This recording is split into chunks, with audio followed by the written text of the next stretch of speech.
When we last left you, Seton was mulling over some poll questions. One had to do with, should we ban students storming the court? Wake students did that. They rushed the court after the home win against Duke. Kyle Filipowski, the big man, got his ankle turned a little bit there, and all of a sudden we have a controversy. I've been saying this for years now. It's going to take a terrible accident, and then we're going to stop it or do our best to stop it. It feels like whenever it happens, storm the court, Caitlin Clark gets knocked down after the Ohio State game, this situation here, and then all of a sudden, we're outraged, and then we move on. And we'll do the same thing with this until somebody is actually really hurt. Imagine if he had fallen down, he would have been trampled. Now we have a serious, serious situation. What can you do when you watch security there? If you've ever gone to a game and you have security, and it's usually an older gentleman who probably loves the access to sitting close to the court. Students are going to come out, all different parts of the stadium or arena, and you're going to be helpless there. But the players are on the floor. I guess what I was surprised at, and I'm in no way blaming Kyle Filipowski, but you're used to being stormed because you're Duke. Whenever somebody beats you at their place, they're going to storm the court. The other players got over to the bench quickly, and Kyle didn't. And I was surprised at that because you would think Wake is beating you. They just beat you. Now you need to get off the floor.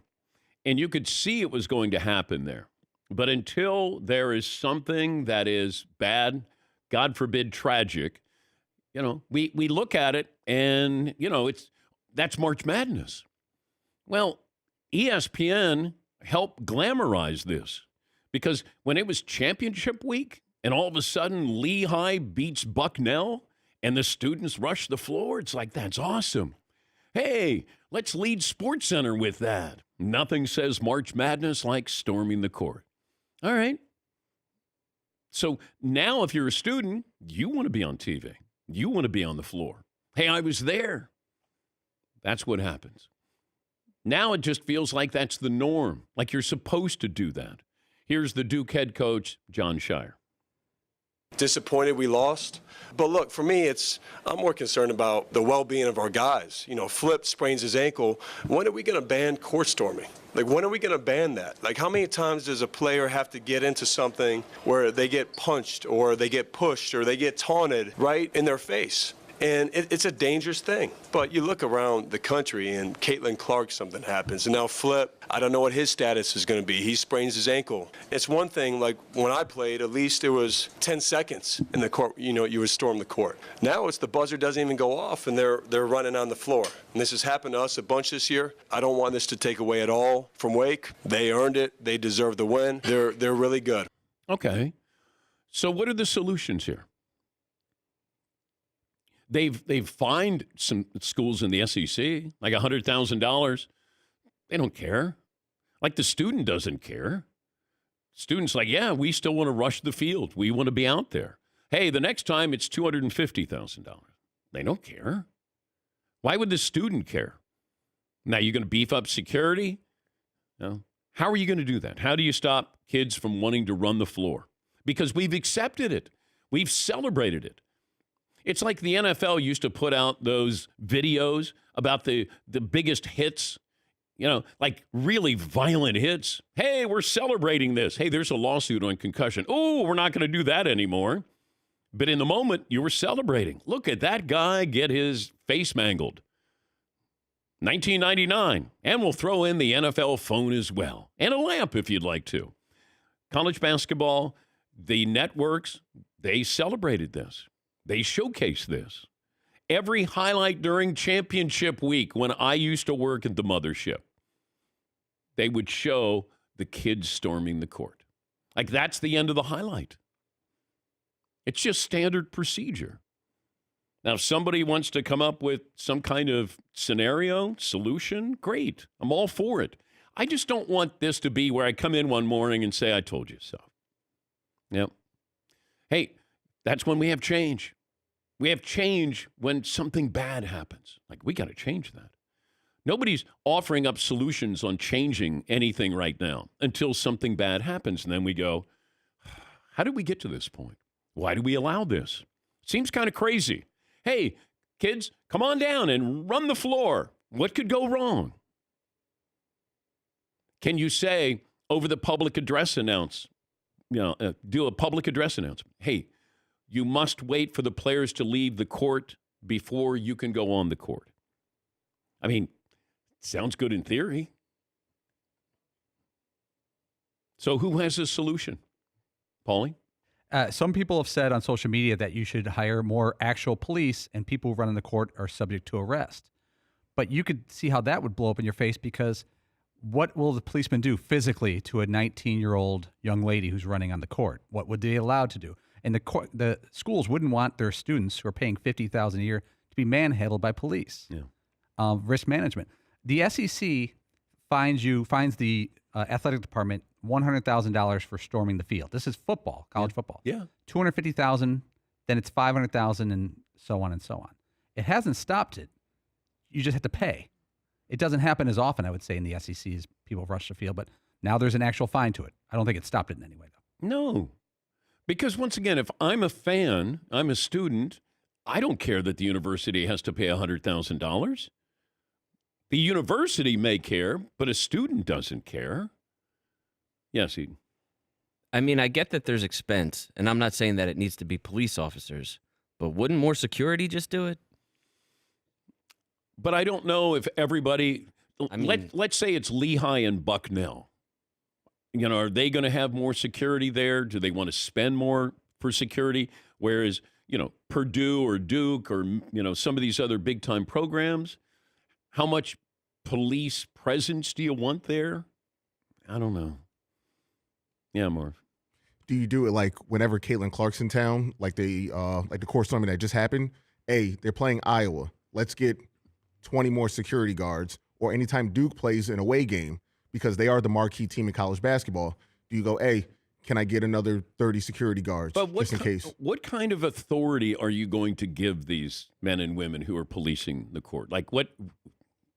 How do you say, hey, you're allowed to do this or not allowed to do this? I just don't know if there's a great solution. Todd, you were at the Wake Forest Duke game. I was. There's no magic number of security guards, and some of them are elderly. I saw the kids starting to come down from the second level and the back of the first level in the student section before the clock hit zero. There was 1.8 seconds left before Duke was going to inbound it. And I saw a small group in shiny green staff, I guess, jackets, but that wasn't going to do it. I don't know what the amount of people would be, but like you said, you're not going to start spraying mace at people. Like, what authority do you have? How do you possibly stop that if thousands of kids are running? Yeah, Paul. You're right, though. If you watch the video again, it's like the Duke players are very conditioned to this. They've been stormed before, even the younger guys. They sprint to the bench for the guys. Everybody did except for Kyle Filipowski. Now, he was on the other end of the court. It was not easy for him to get out of the situation he was in any way, so it wasn't his fault. But I would say one thing, you almost wish you could make it not cool to storm the court, because Wake was a 2-point favorite. You shouldn't storm. I know it's a historical court storming because you're beating Duke at home. It's not about this year. But you wish you could make it uncool to storm the court. There was a coach a couple weeks ago, I can't remember which game, Clemson or something, and he gets on the PA and says, we're not doing it. We're not doing it. And no one ran on the court. Yeah. Now, if a buzzer beater happens. Yeah, that's just it. March Madness, when you have these conference tournament weeks and you punch your ticket and you get to go to the big dance and everybody's got to be on the court. Like we're just courting disaster. I mean, we are. Yes, Eden. It's kind of more of like a societal issue than it is a sports issue, because there's like if you're a kid right now and your basketball team wins, whether you're in high school or college, you storm the court because that's what you do. Yeah. You just storm the court, but there's no real recourse for what happens when you do, or nor is there. Say in the NBA, Russell Westbrook has had 1 million run-ins with fans. Kevin Durant was just barking back at some dude who, because they have a couple of beers, think that it's okay to yell at people, and they know that there's nothing that can be done, because if you're a player and you get a fan removed, now you're the bad guy. Yeah. Even though there's no code of conduct for fan behavior anymore.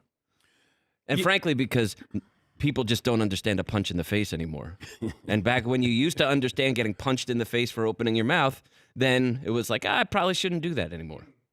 Yes, Todd. It may be asking a lot, but I like what Paulie's onto. If you somehow make it like, act like you've been there before kind of thing when you flip the football after you get a touchdown kind of thing. Make it like, don't make it such a big deal. You're giving Duke all this love by, oh my God, I can't believe we beat Duke. We got to storm the court. This is like our March Madness game. We may not even make the tournament. If you make it like, hey, this is a good win, but it gives the other team too much power to act like it's New Year's. But once again, if you're a fan, and let's say you're a student, and hey, I've never rushed the court before.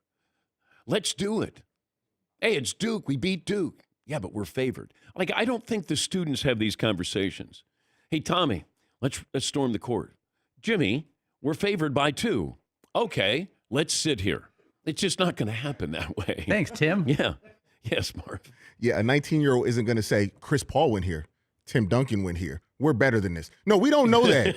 They've been terrible our entire 2 years, 3 years that we've been here. Let's celebrate. Yeah. I can understand that. Yeah. We need our moment here. Yes, Seton.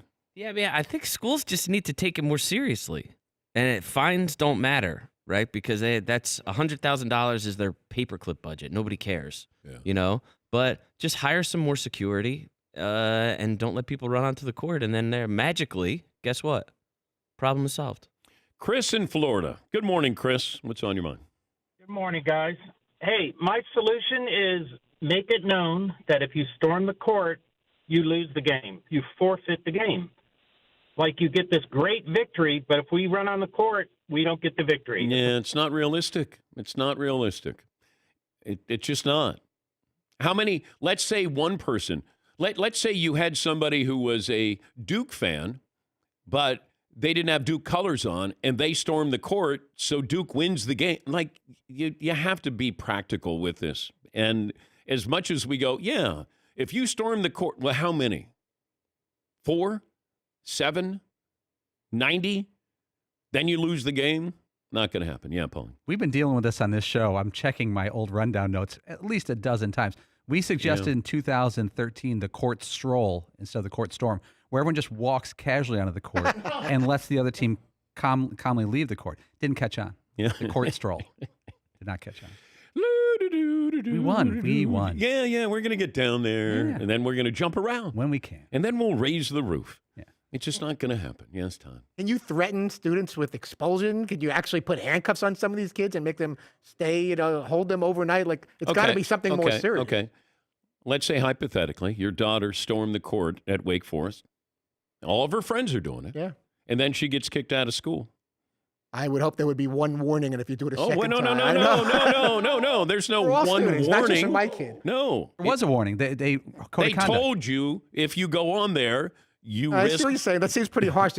All the work you did to get into a school, and now you're done. You just suggested this. Maybe we should amend it so you get the one warning, and if they have you on the list, and you get caught a second time. All right, how many Todd. times are you going to rush the court in Thank your you, Todd. college career?